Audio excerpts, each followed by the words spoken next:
हम सबकी जिंदगी में एक ऐसा मोमेंट जरूर आता है जब हम सोचते हैं काश मैं टाइम में पीछे जाकर कुछ बदल पाता, और कभी लगता है काश फ्यूचर देख पाऊं। डोरेमोन की टाइम मशीन हो या एवेंजर्स का टाइम ट्रेवल, हम सब ने ये सपना जरूर देखा है। पर क्या ये सब सिर्फ मूवी तक ही सीमित है या सच में हम वक्त के साथ खेल सकते हैं? आज द दुआ शो में हम घड़ी की सुइयां मोड़ेंगे और चलेंगे टाइम ट्रेवल के इस राज भरे सफर पर।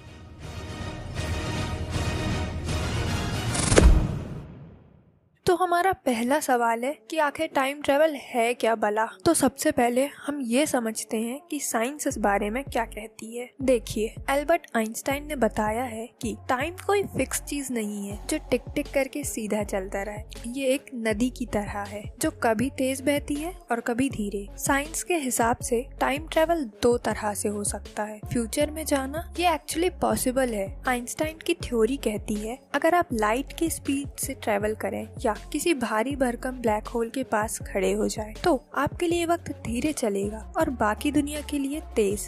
क्या आप सभी को हॉलीवुड मूवी इंटरस्टेलर याद है? वहाँ 1 घंटा बिताना अर्थ में 7 साल बिताने बराबर था। तो टेक्निकली अगर आप स्पेस में बहुत तेज घूमकर वापस आएंगे तो आप अर्थ फ्यूचर में लैंड करेंगे। पास्ट में जाना यहाँ असली लोचा है। साइंटिस्ट कहते हैं कि पीछे जाने के लिए हमें वर्महोल चाहिए, यानी स्पेस का एक शॉर्टकट रास्ता। जैसे अगर हम एक कागज को मोड़ देंगे और दोनों सिरे उसके मिल जाएंगे, लेकिन इसमें ग्रैंडफादर पैराडॉक्स का पंगा है। सोचो, अगर आप पीछे गए और अपने दादा दादी को मिलने से रोक दिया तो आप पैदा ही नहीं हुए, और अगर आप पैदा ही नहीं हुए हो तो पीछे जाके रोकेगा कौन? दिमाग का दही हुआ। हाँ, मेरा भी बस यही कंफ्यूजन। लेकिन दोस्तों, थ्योरी अपनी जगह है और असली दुनिया के किस्से अपनी जगह। हिस्टोरी में ऐसे कई लोग आए जिन्होंने सीना ठोक के कहा है कि हाँ भाई, हम फ्यूचर से आए हुए हैं। चलिए सुनते हैं 3 सबसे मशहूर टाइम ट्रेवल की कहानियाँ। पार्ट 2, जिन्होंने कहा है कि मैं टाइम ट्रेवल करके आया।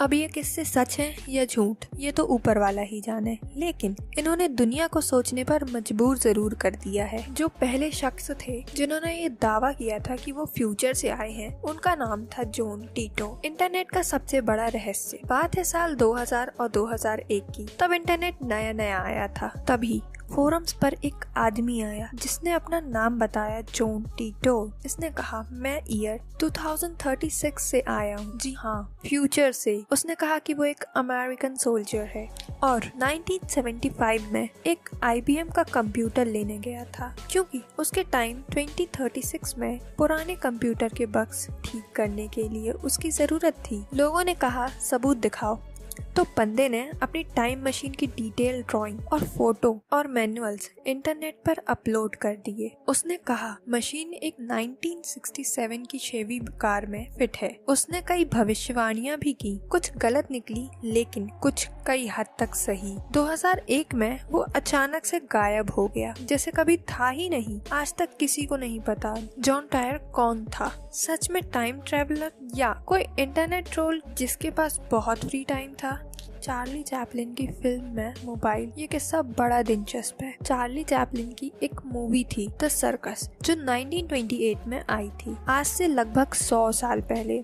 जब 2010 में लोगों ने इस फिल्म की DVD को ध्यान से देखा तो उनके होश उड़ गए। बैकग्राउंड में एक औरत जा रही थी जिसने अपने कान पर हाथ रखा था और वो मुंह चला रही थी जैसे किसी से फोन पर बात कर रही हो। अब सवाल ये है, 1928 में मोबाइल तो छोड़ो, लैंडलाइन भी मुश्किल से मिलती थी, और मोबाइल टावर कहाँ थे? कुछ लोग कहते हैं कि वो शायद हियरिंग एड मतलब सुनने की मशीन पकड़ी हुई थी, पर हियरिंग एड में लोग बोलते थोड़ी हैं। ये तस्वीर आज भी इंटरनेट की एक मिस्ट्री बनी हुई है। कहीं ऐसा तो नहीं कि गलती से वो लेडी 2024 से 1928 में पहुंच गई थी और नेटवर्क ढूंढ रही थी। सर्गेई पोनोमेरेंको, वो आदमी जो हवा में गायब हो गया। यह स्टोरी सबसे फिल्मी। ईयर था 2026, तो जगह थी कीव, यूक्रेन। सड़क पर अचानक से एक आदमी दिखा जो बिल्कुल कंफ्यूज लग रहा था। उसने पुराने जमाने के कपड़े पहने थे और गले में एक एंटिक कैमरा लटकाया था। जब पुलिस ने उससे पूछा तो उसने अपना ID कार्ड दिखाया। ID कार्ड USSR के जमाने का था। जो देश अब है ही नहीं, और उस पर बर्थ ईयर था 1932। उस आदमी का नाम सर्गी था। सर्गी ने कहा कि मैं अभी तो फोटो खींच रहा था, अचानक से यहाँ कैसे आ गया। पुलिस को लगा ये पागल है, तो उसे मेंटल हॉस्पिटल भेज दिया। वहाँ साइकोलॉजिस्ट ने उसका पुराना कैमरा डेवलप करवाया। चमत्कार देखिए, फोटोज में वही सड़क थी, पर गाड़ियाँ पुरानी थी और डेट 1958। इससे पहले कि कोई कुछ समझ पाता, सर्गी अपने बंद कमरे से गायब हो गया। सीसीटीवी में वो कमरे में जाता हुआ दिखा, पर बाहर आता हुआ कभी नहीं दिखा। वो आज तक वापस नहीं आया। तो दोस्तों, सुनिए आप ये अजीब और गरीब कहानियाँ। क्या जॉन टाइटर सच में फ्यूचर से वार्निंग देने आया था, या सर्गी वापस 1958 में चला गया? ये सब तो हमारे दिमाग का खेल है और कुछ मशहूर होने के तरीके। टाइम ट्रेवल का कॉन्सेप्ट जितना फैसिनेटिंग है, उतना ही स्कैरी भी। सोचो, अगर आपने पास्ट में जाकर एक भी चीज बदल दी तो आज की पूरी दुनिया बदल सकती है। इसे बटरफ्लाई इफेक्ट कहते हैं। फिलहाल के लिए साइंटिस्ट के पास कोई वर्किंग टाइम मशीन नहीं है। मशहूर साइंटिस्ट स्टीफन हॉकिंग ने एक बार टाइम ट्रेवलर्स के लिए एक पार्टी रखी, लेकिन इनविटेशन पार्टी होने के बाद भेजे।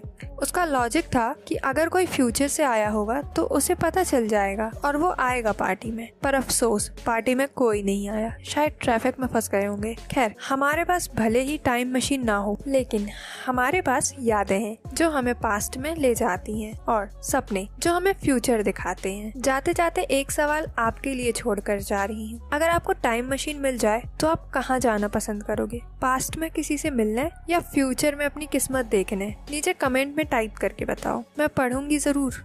अगर आपको ये वीडियो पसंद आई है तो लाइक करो, सब्सक्राइब करो। मैं द दुआ मिलूंगी आपको अगले एपिसोड में। तब तक के लिए प्रेजेंट में जियो और खुश रहो।